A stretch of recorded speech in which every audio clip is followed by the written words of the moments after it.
Bismillahirrahmanirrahim. Alhamdulillah wassalatu wassalamu ala Rasulillah wa ala alihi wa ashabihi wa man wala amma ba'd. Insyaallah kita akan mengikuti satu sesi pengkuliahan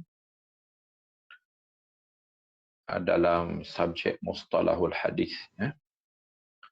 Teks yang kita guna pakai iaitulah Taisir Mustalahil Hadis. Taisir maknanya mempermudahkan ilmu Mustalahil Hadis. Ditulis oleh seorang profesor dalam ilmu hadis, namanya Ustaz Dr. Mahmud At-Tahan. Ditulis di situ bahawa dia ni profesor hadis di Fakulti Syariah dan Pengajian Islam Universiti Al-Kuwait, Ustazul Hadis di Kulliyati Syariah wa Dirasat Al-Islamiyah di Jamiatul Kuwait. Tapi sebenarnya dalam mukaddimah ni ada kisah lah. Profesor Dr. Mahmud Tahan ini dia cerita bahawa buku ini asalnya dia tulis ketika dia jadi profesor hadis di Universiti Islam Madinah, Al-Jami'atu Al-Islamiyatu bil Madinatil Munawwarah. Kerana dia melihat bahawa teks daripada buku-buku lama tu payah. Antaranya pernah dimukarrarkan di situ ditulis kitab Ulumul Hadis ataupun Muqaddimah fi Ulumul Hadis kalangan Ibnu Salah. Jadi buku tu payah dia kata. Walaupun direngkaskan oleh Imam Nawawi dalam kitab di At-Takrib dan disyarahkan pula oleh As-Suyuti dalam kitab Tadribur Rawi bisyarhi Takribin Nawawi. Tapi masih lagi sukar untuk pelajar-pelajar generasi baru ini, maka dipermudahkan lagi ilmu ini dalam teks yang kita pakai ini, iaitulah Taisir Mustalahil Hadis. Jadi insya-Allah pada pertemuan ini kita melihat dahulu satu tajuk, iaitulah Nubzatun Ta'rikhiyatun an Nash'ati Ilmil Mustalahi wal Atwari allati marra biha. Iaitulah sekilas pandang tentang sejarah kemunculan ilmu mustalah dan peringkat-peringkat yang dilaluinya. Yang kedua, Ashharul Musannafat fi Ilmil Mustalah. Buku-buku utama ataupun buku-buku paling masyhur dalam ilmu mustalah hadis. Dan yang ketiganya ialah Ta'rifatun Awwaliyah, pengenalan awal. Jadi ini 3 topik asas yang akan kita lihat. Pertamanya sejarah kemunculan ilmu mustalah. Yang kedua, tulisan-tulisan ataupun rujukan-rujukan asal kepada ilmu ini. Yang ketiganya ialah berkenaan dengan beberapa terminologi ataupun istilah-istilah asas yang perlu diketahui sebelum daripada kita membicarakan tentang ilmu mustalahul hadis.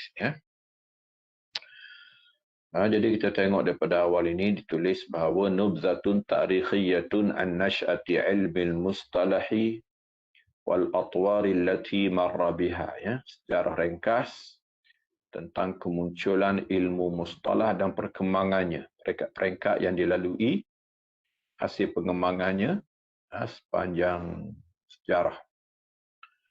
Yulahizul bahithul mutafahisu annal ususa wal arkan al asasiyata li'ilmi al-mustalahi ataupun li'ilmi riwayati wa naqli al-akhbari mawjudatun fil kitabil aziz was sunnatin nabawiyah.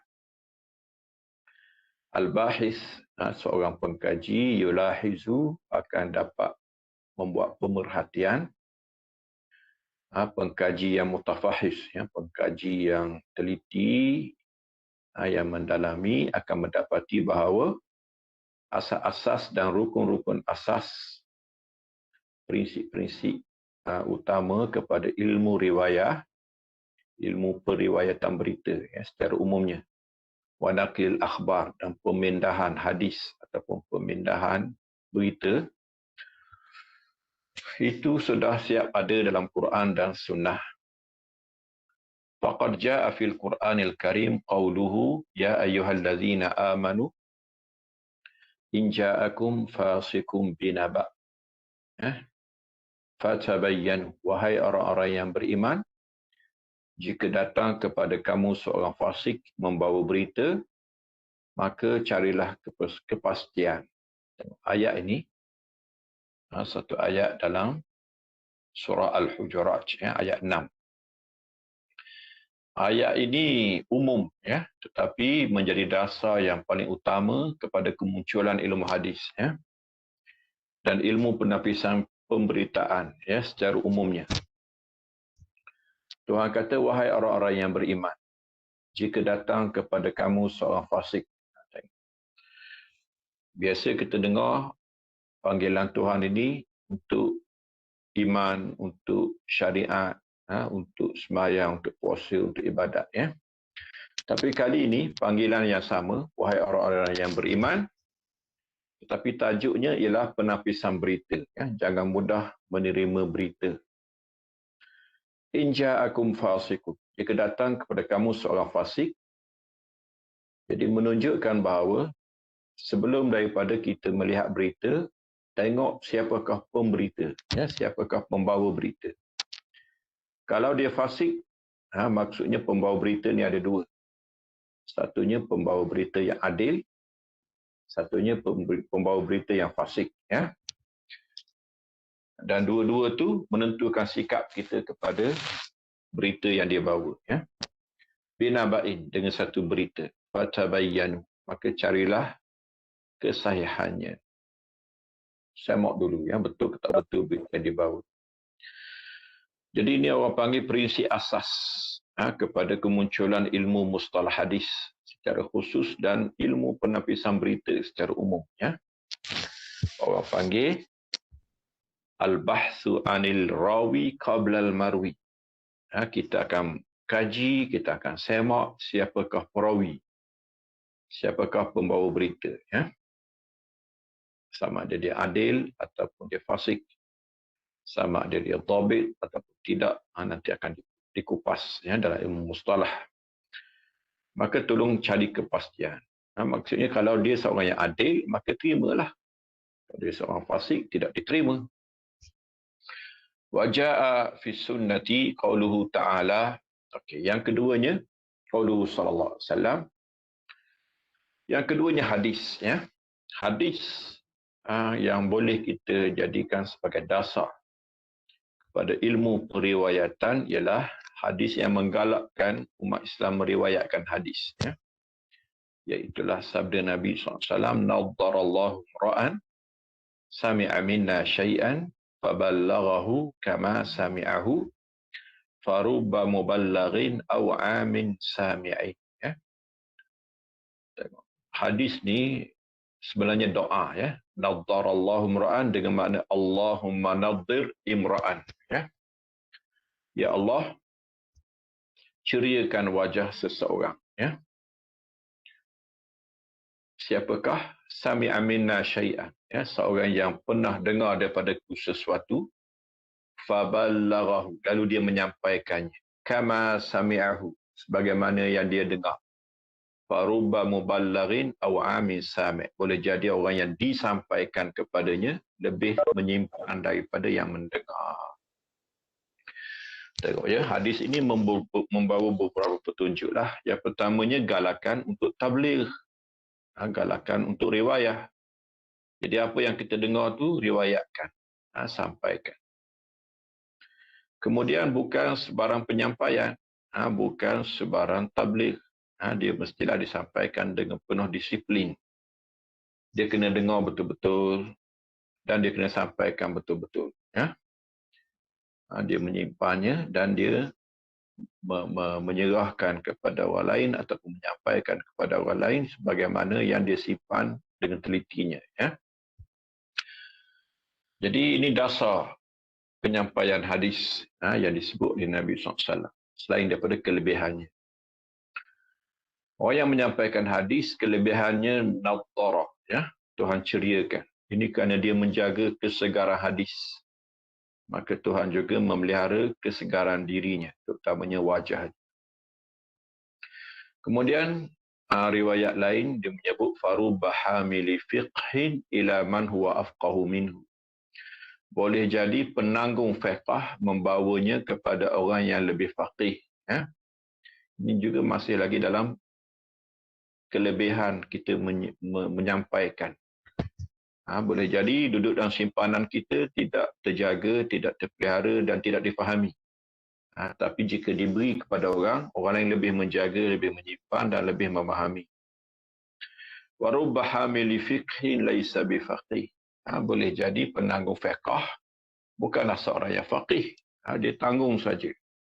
Kita macam keldai, bawa ataupun macam kereta yang bawa barang. Dia tak tahu apa barang tu, ya. Yang bawa buku. Dia hanya meriwayatkan. Boleh jadi dia menyampaikan kepada orang dan orang lain lebih faham. ففي هذه الآية الكريمة وهذا الحديث النبوي الشريف مبدأ التثبت في أخذ الأخبار. Jadi Quran dan hadis yang kita baca ini ada prinsip tentang at-tasabbut. At-tasabbut dengan mana at-tabayyun. Ya, fatasabbatu fatabayyanu. Mana cari kepastian, menuntut kepastian. Jangan diterima bulat-bulat. Fi akhdhil akhbar, ketika mengambil hadis, wa kaifiyati dhabtiha. Dan bagaimana cara untuk kita jaga, pelihara hadis. Dengar betul-betul, hafal betul-betul, sama ada hafalan dada ataupun hafalan tulisan. Bilintibahilaha, iaitulah sedar dan jaga ketika menerimanya. Wa wa'yiha, memeliharanya. Wattadqiq fi naqliha lil akharin, dan teliti ketika menyampaikannya kepada orang lain. Jadi dia ada dua peringkat lah, peringkat tahammul, dia panggil peringkat menanggung, peringkat talak, peringkat menuntut, itu pun ada adab dan disiplinnya. Dan satu lagi kita ada adab dia panggil. Peringkat fi marhalatil adab wa ta'lim wa tabligh wa riwayah. Peringkat menyampaikan, peringkat menunaikan amanah, peringkat meriwayatkan kepada orang lain, peringkat guru ataupun peringkat mengajar. Ya. Kedua-duanya kena disiplin. Wa imtithalan li amrillahi ta'ala wa rasulihi sallallahu alaihi wasallam faqad kana as-sahabatu radhiyallahu anhum yatasabbatuna fi naqlil akhbari wa qabuliha. Jadi mematuhi perintah Allah dan Rasul inilah maka para sahabat mencari kepastian di dalam menanggung, dalam memindahkan berita dan menerimanya. Memindah dengan amanah dan menerimanya pun dengan penuh amanah. Dan disiplin. La siyama idza syakku fi sidqin naqilillah. Terutamanya kalau dia syak pada kebenaran, kejujuran, betulnya ataupun tepatnya orang yang membawa berita itu. An-naqil. An-naqil ialah ar-rawi. Perawi. فظهر بناء على هذا الموضوع الإسناد. فظهر بناء على هذا موضوع الإسناد. Maka muncullah dibina di atas perkara ini timbul isu sanad. Sanad. Sanad maksudnya setiap perawi kena beritahu siapakah gurunya. Siapakah gurunya.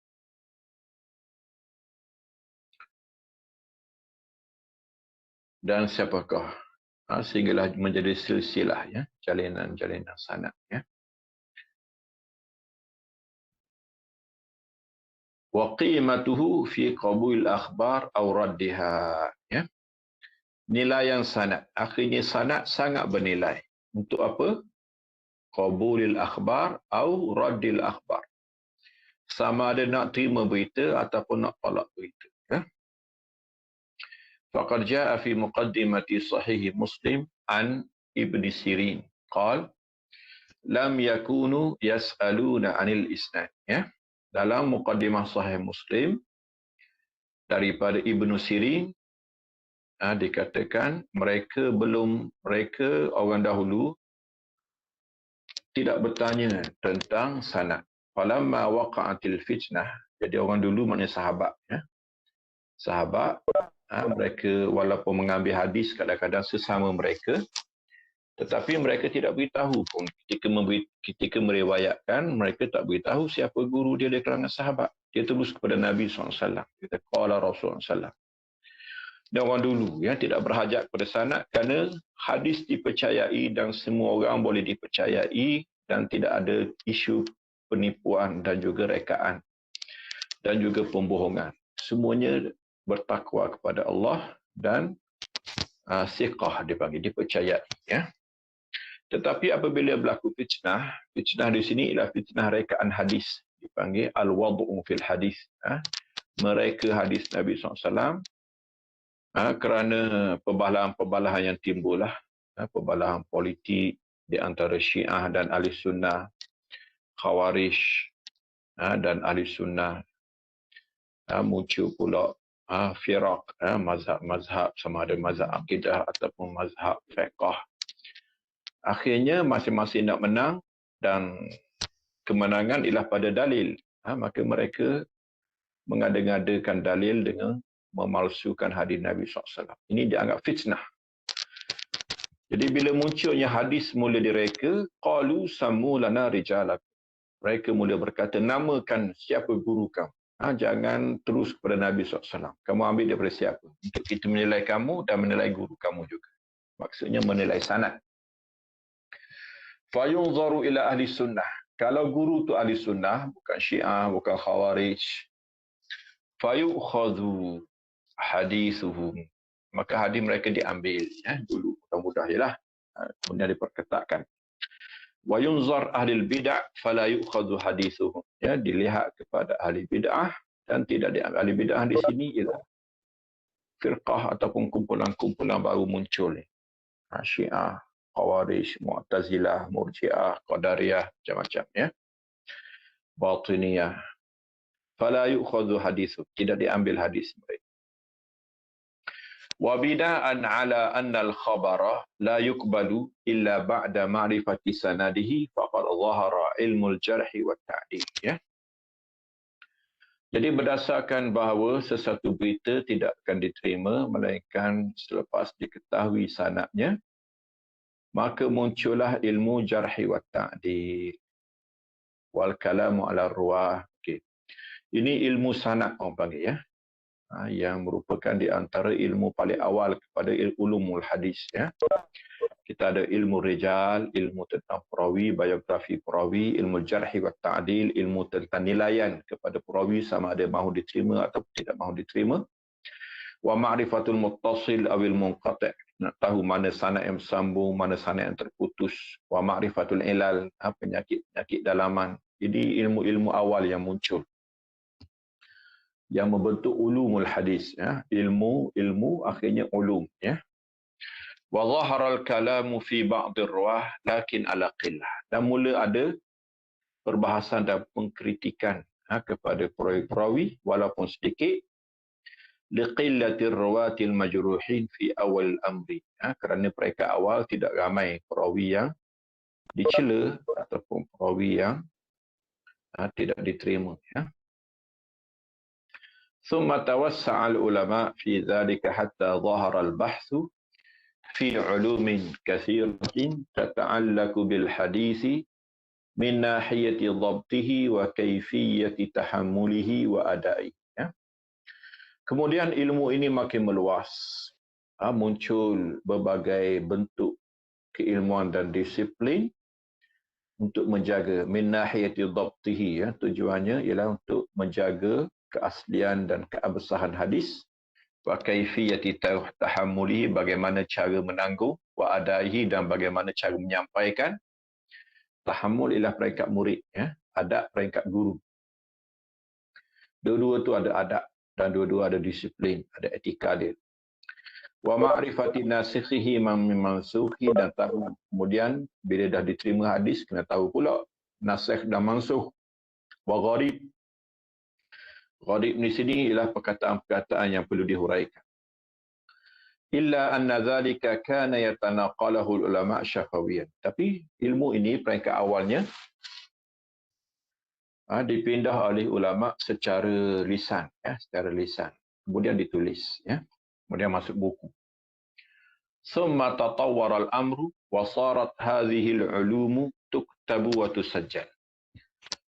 Kemudian ilmu ini mula dicatat dan dimasukkan buku. Lakin fi amkinatin mutafarriqatin minal kutub. Tetapi dalam tempat-tempat yang berbeza daripada kita. Jelah dulunya ialah mana-mana ilmu pramatangnya dia masuk dalam ilmu lain. Kemudian barulah berpisah, barulah merdeka, mamzujatan bi ghairiha. Mereka awal dia bercampur dengan ilmu lain. Terutamanya ilmu usul fiqh, ka ilmu usul. Usul ini usul fiqh, wa ilmu fiqh, Jadi ulum hadis ni ada dalam kitab usul fiqh, seperti Ar-Risalah karangan Imam Syafi'i. Ada dalam fiqh, seperti Al-Um karangan Imam Syafi'i. Dan juga ada dalam hadis, ada dalam ilmu hadis, seperti ada dalam Muqaddimah Sahih Muslim contohnya, Ilal Tirmizi, hujung kitab Tirmizi ada nama kitab Ilal, itu ulum hadis, Wa mislu kitab Risalah wa kitabil Wa akhiran lamma nadudatil ulum, apabila ilmu ini telah masak, wastaqara istilah, dan istilah telah mengambil tempatnya, telah stabil, telah establish, istaqalla kullu fannin an ghairihi, maka setiap ilmu telah merdeka, setiap ilmu telah mengambil lapangan masing-masing. Wa dzalika fil qarni ar-rabi' al-hijri, kemuncaknya kurun keempat, Hanya selepas ilmu hadis terutamanya Sahih Bukhari, Sahih Muslim, itu kurun ketiga. Dia panggil ilmu riwayatil hadis. Adapun kita ni ilmu dirayah, mustalah hadis. Afradal ulama ilmal mustalahi fi kitab mustaqil. Maka muncullah ilmu mustalah dalam kitab tersendiri. Tidak lagi terikat dengan usul fiqh. Ada fiqh. Ataupun ilmu hadis riwayah. Wa kana min awwal man afradahu bitasnif al-Qadhi Abu Muhammad ibn al-Hasan ibn Abdurrahman ibn Khallad ar-Ramahul-Muzi. Ini dikatakan kitab pertama yang sampai kepada kita, ilmu mustalah hadis istiqlalan wa infiradan, secara bersendirian. Tahun 360 Hijrah dia meninggal. Dikenali sebagai ar-Ramahul-Muzi. Kitab dia nama Al-Muhaddithul Fasil Baina Rawi wal Wa'i. Wa sa'adhkuru ashhar al-musannafat. Ar-Rawi. Ar-Rawi ialah guru. Al-Wa'i ialah murid yang menghafal. Okey, sekarang kita tengok buku-buku utama. Ashhar al-musannafat fi ilmi mustalah. Yang pertama Al-Muhaddithul Fasil tadi. Karangan Abu Muhammad Al-Hasan ibn Abdurrahman ibn Khallad ar-Ramahul-Muzi, mati tahun 360, mata atau tufiya sanata 360 min al-hijrah, lakinnahu lam yastawfi abhath al-mustalahi kulliha. Tapi biasalah kitab pertama belum lengkap, belum meliputi. Ma'rifat ulumul hadis, ini kitab yang kedua, karangan Al-Hakim An-Naisaburi, karangan mati tahun 405, tahun 405. Lakinnahu lam yuhazib al-abhas. Tapi dia belum kemas kini, biasa dah pengisah awal, belum kemas. Walam yurtatibha at-tartib al-fanni, susunan dia tidak mengikut susunan disiplin yang kita tengok hari inilah. Kemudian kita ada Al-Mustakhraj ala Ma'rifat Ulumul Hadis. Ini karangan Al-Asbahani, Abu Nu'aim. Istadraka fihi alal hakim. Dia tambah kekurangan daripada kitab tadi. Ma'rifat Ulumul Hadis karangan Al-Hakim. Kemudian, kemunculan satu nama yang besar dalam ulum hadis, namanya Al-Khatib Al-Baghdadi. Dia ni antara yang paling berjasa pada ulum hadis. Setiap ilmu hadis, ilmu daripada ulum hadis ni, setiap ilmu dia ada kitab. Tapi antara kitab yang paling lengkap dia ialah Al-Kifayah fi ilmi riwayah. Ya. Al-Khatib Baghdadi meninggal dunia pada tahun 463 Hijrah. Wahuwa kitabun hafilun. Ini kitab besar. Bitahriri masailil hadzal fan. Dia teliti menulis ilmu ini. Ya. Al-Jami' li akhlaqir rawi wa adabis sami'. Ini tentang khusus adab guru, adab murid. Ya. Rawi guru, sami' pendengar, murid. Ya. Ini juga karangan Khatib Baghdadi. Sebenarnya Khatib Baghdadi banyak buku. Ya. Setiap tajuk-tajuk kecil, dulunya kitab tersendiri karangan Al-Khatib Al-Baghdadi. Ya. Tengok, jadi sangat banyak menulis. Ya. Sehingga untuk orang kata, kullu man ansaf, setiap orang yang berlaku adil, alima akan tahu, annal muhaddisin ba'dal khatib iyalun ala kutub. Semua ahli hadis yang datang selepas Khatib Baghdadi, mengenang jasa ataupun mengambil faedah daripada buku-buku yang ditulis oleh Khatib Baghdadi. Kemudian kita ada Al-Ilma' ila Ma'rifat Usul Riwayati wa Taqyidis Sama' karangan Al-Qadhi Iyad. Kemudian Ma la yasi'ul muhaddisa jahluh karangan Al-Mayan Najih. Kemudian Ulumul Hadis, ini penting. Ya. Ulumul Hadis karangan Ibnu Salah, dikenali sebagai Ibnu Salah. Ini guru pada Imam Nawawi. Ya. Meninggal dunia tahun 643. Ya. Situmi'atin wa salasatin wa arba'in. Kitab dia ni dikenali sebagai Muqaddimah Ibnu Salah. Orang dulu tidak akan menamakan satu kitab sebagai Muqaddimah, melainkan kerana dia terpenting dalam babnya. Ya. Dalam ulum hadis, Muqaddimah paling penting ialah Muqaddimah Ibnu Salah. Ibnu Salah, dia himpun semua kerja-kerja Khatib Baghdadi. Dan disusun dalam satu kitab, direngkaskan dan diedit, ditambah daripada karangan-karangan orang lain. Maka keluarlah orang kata awwalu kitabin manhaji. Ya, satu kitab silibus lengkap kepada ulum hadis. Yang pertama, dalam sejarah, dikenali sebagai Ulumul Hadis ataupun Muqaddimah fi Ulumul Hadis karangan Al-Khatib Al-Baghdadi. Ya. Selepas zaman Ibnu Salah, semuanya merujuk pada Ibnu Salah. Ya. Seperti At-Takrib wa Taisir karangan Imam Nawawi. Kitab ini ikhtisar li kitab Ulumul Salah. Ya. Imam Nawawi hanya merengkaskan kitab gurunya, ya, Ibnu Salah. Imam Nawawi sebenarnya ada kitab yang kedua. Ya. Selain daripada At-Takrib.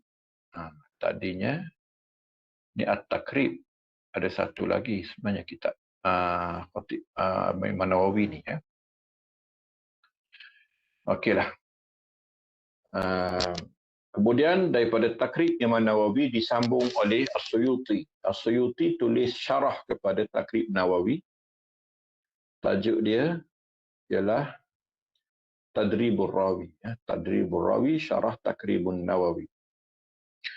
Kemudian Nazmud Durar, Al-Iraqi. Al-Iraqi, daripada kitab Ulum Hadis dibuat nazam. Dibuat dalam bentuk syair. Ya. Maka dia buat 1000 syair. Ya, daripada kitab Ulumul Hadis Ibn Salah, nama dia Nazmud Durar. Ya, tapi sebenarnya lebih dikenali sebagai Alfiyatul Iraqi. Ya, 1000 bait syair milik Iraqi. Kemudian datang Imam Sakhawi, dia syarah kepada kitab Al-Iraqi tadi. Ya. Nama dia Fathul Mughith. Ya. Jadi Sakhawi, tengok Sakhawi dengan Suyuti lebih kurang mati. Ya. Ini ulama kurun ke-10 dah. Ya. Suyuti meninggal dunia tahun 911. Ya. As-Sakhawi tahun 902. Kalau tahu dua orang ni belum berlomba. Ya. Jadi oleh kerana As-Suyuti telah syarah kepada Nawawi, Tadribur Rawi, As-Sakhawi dia tak ambil Nawawi, dia ambil kitab Iraqi. Ya. Dia syarah dalam kitab dia Fathul Mughith. Kemudian, ini kitab yang menutup perbahasan mustalah hadis. Dipanggil. Ya. Kitab terakhir yang mana kitab inilah muktamad istilah-istilah ulum hadis hari ini, karangan Ibnu Hajar Al-Asqalani. Ya. Meninggal dunia tahun 52 ya. Samanumiatin wasnaini wa khamsin minal hijrah. Kitab dia tajuk dia Nukhbatul Fikar. Nukhbatul Fikar ya. Nukhbah maknanya rumusan daripada fikiran-fikiran, daripada idea-idea yang paling asas ya. Kemudian dia sendiri syarah kitab ni tajuk dia Nuzhatun Nazar ya. Kemudian antara kitab yang terakhir yang menjadi nazam selain daripada Alfiyah Uruqi dan bentuk syair, bait-bait syair, tadi kita dah berkenalan dengan Alfiyah Iraqi. Tapi hari ini lebih orang ambil yang lebih ringkas, dikenali sebagai Manzumah Baiquniyah ya. Ini hanya ada 34 bait sahaja ya, lebih ringkas. Okey, kemudian kita ambil satu contoh kitab moden karangan Jamaluddin Al-Qasimi. Sebenarnya orang Melayu kita kenal Jamaluddin Al-Qasimi, tapi tahu nama kitab. Kitab dia Mau'izatul Muttaqin ya, syarah ataupun ringkasan kepada Ihya Ulumuddin ya. Sebenarnya buku dia banyak lagi lah. Ini mujaddid ya, seorang reformis moden. Nama dia Jamaluddin Al-Qasimi. Dia ada sumbangan kepada ilmu mustalah dengan kitabnya Qawaidut Tahdits ya. Okay. Kemudian kita masuk ke tajuk terakhir ya. Ta'rifatun awwaliyatun ya, pengenalan asas kepada ilmu mustalah hadis ya. Ilmu mustalah, apa itu ilmu mustalah? Ilmun bi usulin wa qawaidah yu'rafu biha ahwalus sanadi wal matni min haitsul qabul war radd ya. Satu ilmu tentang asas-asas, prinsip-prinsip, dikenali, diketahui dengannya situasi sanad, situasi matan, dari segi nak diterima ataupun nak ditolak. Tengok dia lengkap. Maka dia satu ilmu tentang usul. Jadi ilmu ini hanyalah ilmu asas-asas ataupun prinsip-prinsip utama sahaja ya. Apa dia? Apa yang dibincangkan tentang ahwalus sanadi wal matni ya, tentang situasi sanad dan matan. Kita akan bincang hadis pertamanya dari sudut sanad dengan segala perbincangannya, dan juga yang keduanya dari segi matan dengan segala ilmu dan disiplin yang diperlukan. Tujuannya ialah nak terima ataupun nak tolak hadis. Akhirnya penapisan ini berakhir dengan adakah hadis ini makbul, diterima, sahih ataupun hasan, ataupun mardud, ditolak ya, dhaif ataupun maudhu', direka ya. Maudhu'uhu, tajuk ataupun tema. Temanya ialah as-sanad wal matn. Ini yang paling paksi kepada ulum hadis ya. Dia akan bincang pasal sanad, dia akan bincang pasal matan. Dari sudut mana? Al-qabul war radd, nak diterima ataupun nak ditolak. Itu asasnya. Samaratuhu, hasil ataupun buahan ataupun dapatan daripada perbincangannya ialah tamyizus sahih min as-sakit. Kita boleh beza mana hadis yang betul, mana hadis yang berpenyakit ya, mana hadis yang boleh diterima, mana hadis yang boleh ditolak. Sahih ila makbul, saqim ila mardud ya. Okey, hadis. Apa makna hadis? Al-hadis dari segi bahasa al-jadid. Istilah al-jadid baru ni. Saubun hadisun, saubun jadidun, hizaun jadidun, hizaun hadisun. Istilahan ma udhifa ila an-nabi sallallahu alaihi wasallam min qaulin aw fi'lin aw takririn aw sifah ya. Okey, sini bukan kisah barulah. Kisahnya apa yang disandarkan kepada Nabi ya. Sama ada perkataan, perlakuan, persetujuan ataupun sifat ya. Empat perkara tu ya. Perkataan Nabi, Nabi bercakaplah. Kelakuan Nabi. Di sini sahabat yang bercakap, menceritakan kelakuan Nabi. Takrir Nabi tak bercakap, Nabi tak buat, sahabat yang bercakap, sahabat yang buat, Nabi setuju. Ya, Nabi diam ataupun Nabi tidak engkar ataupun Nabi menyebut tentang perkenannya. Satu lagi ialah sifah. Sifah di sini ada dua. Sifah khalqiyah, sifah khuluqiyah. Ya, ini ilmu syama'il. Ilmu tentang sifat Nabi SAW. Sama ada sifat fizikal ataupun sifat dalaman spiritual, kepribadian, atau dipanggil akhlak. Ya. Al-khabar, lughatan an-naba. Khabar dari segi bahasa, naba, berita. Ya. Dari segi istilah sama dengan hadis. Mudah gitulah, sama dengan hadis. Ya. Kemudian asar. Asar dari segi bahasa, baqiyatul syai'. Baqiyatul syai'. Maknanya baki sesuatu, kesan. Macam tapak kaki. Ya. Asarul masyi. Asarul sairi. Ya. Kesan berjalan. Ialah tapak kaki. Jadi asalnya tapak. Ya. Jejak. Istilahan. Ialah sama dengan hadis. Ya. Mustalah hadis. Kalau ikut ilmu mustalah. Asar ialah hadis sama. Ya. Kalau dalam ilmu lain, lainlah. Ya. Isnad. Isnad ada dua makna lebih kurang je sebenarnya. Ya. Sama ada kelakuan sanad, kelakuan menisnadkan, dia panggil azwul hadis ila qailihi musnada. Ya. Menyandarkan hadis kepada siapa yang berkata. Jadi hadis kita tak terus kepada Nabi SAW. Kita, guru kita siapa, guru kepada guru kita siapa, guru kepada guru-guru, sehinggalah sampai ke Nabi SAW. Ya. Jadi kelakuan menyandarkan hadis kepada siapakah yang menyampaikan kepadanya itu dinamakan isnad. Ataupun silsilatul rijal. Ni nama-nama guru yang telah siap, nama-nama perawi ni orang panggil san isnad. Boleh juga. Ya. Mana isnad dengan mana sanad. Sanad apa dia? Mu'tamad. Dari segi bahasa, benda yang boleh dipegang. Ya. Contohnya, saya menyandar kepada sanad. Ya, belakang. Belakang kita ni orang panggil sanad. Kerana tempat menyandar. Ya, tempat dipegang. Istilahan silsilatul rijal. Ya. Jalinan perawi-perawi. Yang akhirnya sampai kepada matan. Yalah, daripada Bukhari, guru-gurunya sampailah kepada Ibnu Umar contohnya. Sampailah kepada Nabi SAW, sampailah kepada innamal a'malu binniyat. Nak sampai kepada matan itu, perawi-perawi yang disebut sebelumnya, itu dinamakan sanad. Ya. Kemudian matan, al-matnu. Ya.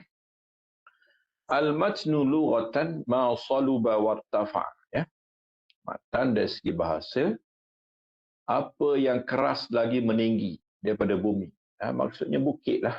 Bukit ataupun tanah tinggi. Bukan bukit pasir. Bukit pasir itu boleh beralih. Ini bukit betul. Solub, keras. Irtafa, meninggi. Ya.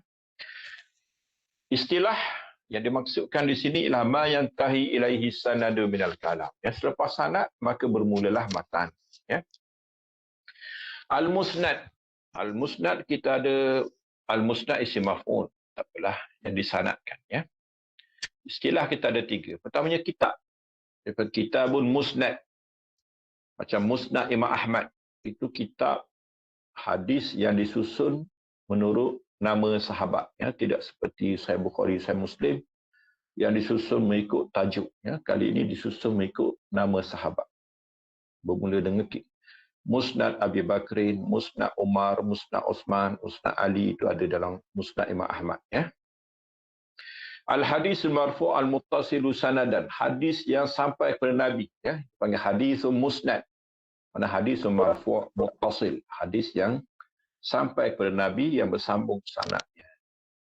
Kemudian al-musnad dengan mana sanad. Ada juga. Sanad ila silsilatul rijal al-musilatu ilal matni. Ya. Jalinan perawi yang sampai kepada matan. Ya. Okay. Kemudian musnid. Apa dia musnid? Musnid ialah ahli hadis yang membawa sanad. Ya. Ini paling rendah. Kata ahli hadis paling rendah ialah musnid. Man yarwil hadis bi sanadihi. Yang ada sanad lalu dia meriwayat.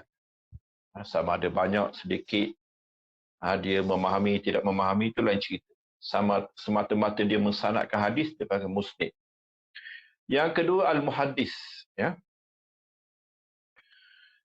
Al-muhaddis bukan saja meriwayatkan hadis lah, dia faham. Ya, man yashtaghilu bi ilmu hadis. Ini memang orang yang sepenuh masa dengan ilmu hadis, sama ada riwayah ataupun dirayah. Ya, riwayah menyampaikan, dirayah penapisan. Al-hafiz. Al-hafiz ada kata sama dengan ahli hadis, muhaddis. Ada kata lebih tinggi. lebih tinggi, yang mana ma ya'rifuhu fi kulli tabaqatin aksar mimma yajul, yang sangat mengenali perawi-perawi ramai yang dia tahu daripada tak tahu, ya. Al-Hakim ni ahata ilman bi jami'il hadis, ya, yang meliputi segala ilmu hadis, ya. Sebenarnya ada yang ke-15, ya, ataupun laqab yang paling tersohor, iaitu Amirul Mukminin fil Hadis, yang di-Pertuan Agung ataupun Presiden ilmu hadis, ya, seperti di gelaran Imam Bukhari, gelaran Imam Muslim, gelaran kepada sebelumnya Syu'bah ibn al-Hajjaj, Abdullah ibn Mubarak, Imam Malik sendiri, dia orang panggil Amirul Mukminin fil Hadis, ya. Jadi sekadar itu apa yang kita bentangkan dalam pertemuan ini untuk rakaman. Wassallallahu ala sayyidina Muhammadin wa ala alihi wa ashabihi wa sallama tasliman wa sallim tasliman katsira. Subhana rabbika rabbil izzati amma yasifun wa salamun alal mursalin walhamdulillahi rabbil alamin. Wassalamualaikum warahmatullahi wabarakatuh.